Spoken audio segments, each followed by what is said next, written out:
आमिर साहब, आपने खुद ने वज़ीर आला खैबर पख्तूनख्वा सुहेल आफरीदी साहब को इंटरव्यू भी किया। इसके अलावा जो माहौल है वो भी आपकी नज़र में है। उस सब के ऊपर 20 लाख लोग लाने का दावा, वो भी 27 सितंबर को।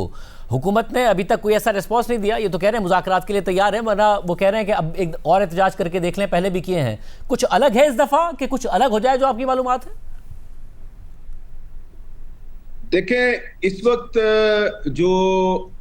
ये जो लॉन्ग मार्च की कॉल है, ये एक्चुअली सुहेल आफरीदी साहब की तरफ से आई है। उनका दावा ये है कि उन्होंने पूरी पार्टी को ऑन बोर्ड लिया है, अपने एलाइज को भी उन्होंने ऑन बोर्ड लिया हुआ है। लेकिन इसमें वो खुद जो है ना, वो अपनी जो पार्टी के कारकुन है उनको मोबिलाइज करने की कोशिश कर रहे हैं। उनका ज्यादा जो इन्हिसार है वो ISF पे है, इंसाफ स्टूडेंट्स फेडरेशन पे। और आज भी वो अपने इलाके में गए थे, खैबर एजेंसी में। वहां पर उन्होंने काफी धुआंधार तकरीरें भी की हैं। जो मेरी इंफॉर्मेशन है वो ये है कि पाकिस्तान तहरीक इंसाफ जो है उसने चारों सूबों में कोशिश की है कि इस दफा लॉन्ग मार्च के लिए लोगों को रजिस्टर किया जाए। उसके लिए उन्होंने एक ऑनलाइन रजिस्ट्रेशन का एक तरीकाकार भी बनाया है। तो आज सुहेल आफरीदी साहब जो हैं, उन्होंने खुद खैबर एजेंसी में एक जलसे से खिताब करते हुए ये कहा है कि अब तक जो सबसे ज्यादा रजिस्ट्रेशन हुई है वो पंजाब से हुई है। और खिताब कर रहे थे वो खैबर पख्तूनख्वा में और अपने इलाके में खैबर एजेंसी में।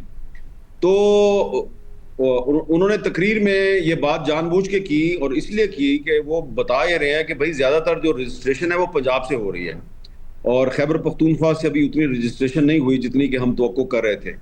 तो लेकिन इसके बावजूद वो कह रहे हैं 5 लाख के करीब लोग जो हैं वो अभी तक अपने आप को रजिस्टर करवा चुके हैं। अब जरूरी तो नहीं है सारे के सारे आएंगे, 5 लाख के 5 लाख तो शायद ना आ सकें। लेकिन ये है कि ये सुहेल आफरीदी साहब खुद इसको मोबिलाइज कर रहे हैं, और उनकी जो सूबाई तंजीम है उसके जो सरबराह हैं जुनैद अकबर साहब, वो भी उनके साथ हैं।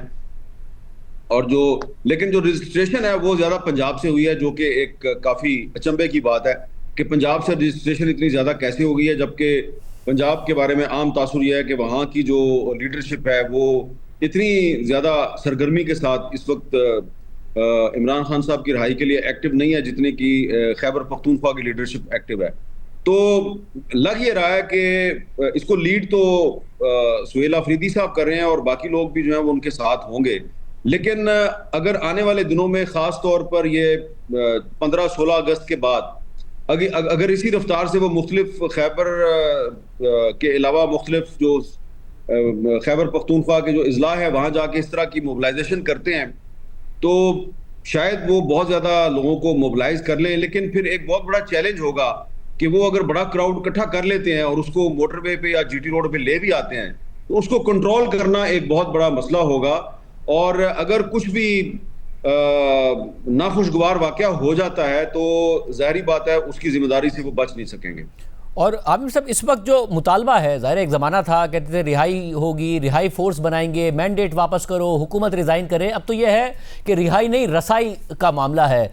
हुकूमत के लिए आसान है, 27 सितंबर का टाइम भी बहुत ज़्यादा है कि कुछ ना कुछ ऐसा रूम दे, इमरान खान साहब से मुलाकात करा दे और ये जो ख़तरा है ये टल जाए, इससे पहले कि ये ख़तरा बन जाए। देखें, कम से कम 3 जो फेडरल मिनिस्टर्स हैं, वेरी सीनियर फेडरल मिनिस्टर्स, उनका एक ख्याल है कि इस वक्त पाकिस्तान जो है उसमें इंस्टेबिलिटी की कोई गुंजाइश नहीं है, और बड़े अरसे के बाद जो है इकॉनमी जो है वो आहिस्ता आहिस्ता बेहतरी की तरफ जा रही है। तो ये जो 27 सितंबर का लॉन्ग मार्च है, इससे इंस्टेबिलिटी पैदा हो सकती है। और एक और व्यू ये है कि इससे जो पाकिस्तान के दुश्मन है वो भी फायदा उठाने की कोशिश करेंगे।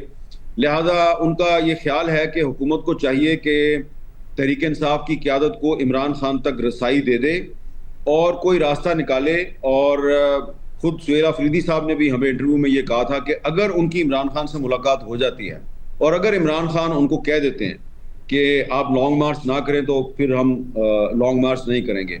लेकिन ये डिपेंड करता है कि हुकूमत किस तरह से इसको हैंडल करती है।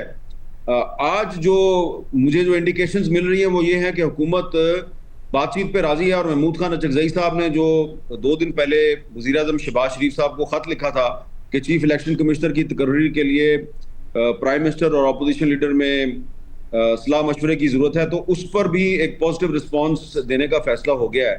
और दूसरी तरफ सुहेल अफरीदी साहब को भी इंगेज करने के लिए कुछ फेडरल मिनिस्टर्स जो हैं वो अपनी राय का इजहार कर रहे हैं कि उनको इंगेज किया जाना चाहिए। तो कल या परसों 14 अगस्त के बाद, यानी कि 14 अगस्त की तकरीबात खत्म होने के बाद, एक तो ये भी इंपॉर्टेंट है कि 14 अगस्त की जो कुछ तकरीबात हैं उसमें सुहेल अफरीदी साहब आते हैं या नहीं आते, लेकिन 15 अगस्त के बाद हो सकता है कि वजीर आजम शहबाज शरीफ और तहरीक इंसाफ की क़यादत के दरमियान कोई मुलाकात भी हो सकती है। और हामिद साहब ये भी बताएगा कि पीपल्स पार्टी ज़ाहिर नाराज़ है, बिलावल भुट्टो कह चुके हैं कि उल्टी गिनती शुरू हो सकती है। पीपल्स पार्टी और तहरीक इंसाफ का करीब आना, इसका कितना इम्कान? पहले अली अमीन गंडापुर थे, मौलाना पे डायरेक्ट तनकीद करते थे, अब सुहेल आफरीदी हैं, तो मौलाना फजलुर रहमान का JUI का और PTI का करीब आना, इसका कितना इम्कान? देखिए, इसमें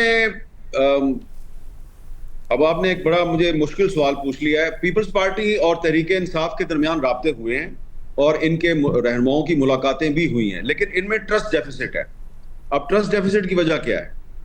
वजह यह है कि पीपल्स पार्टी की जो लीडरशिप है, मैं बिलावल साहब की बात कर रहा हूँ, वो अब चाहते हैं कि जी शहबाज शरीफ साहब जो हैं उन्होंने जो किया है हमारे साथ आज़ाद कश्मीर में, तो उनको अब सबक सिखाया जाए और उनके खिलाफ तहरीक अदम एतमाद लाई जाए।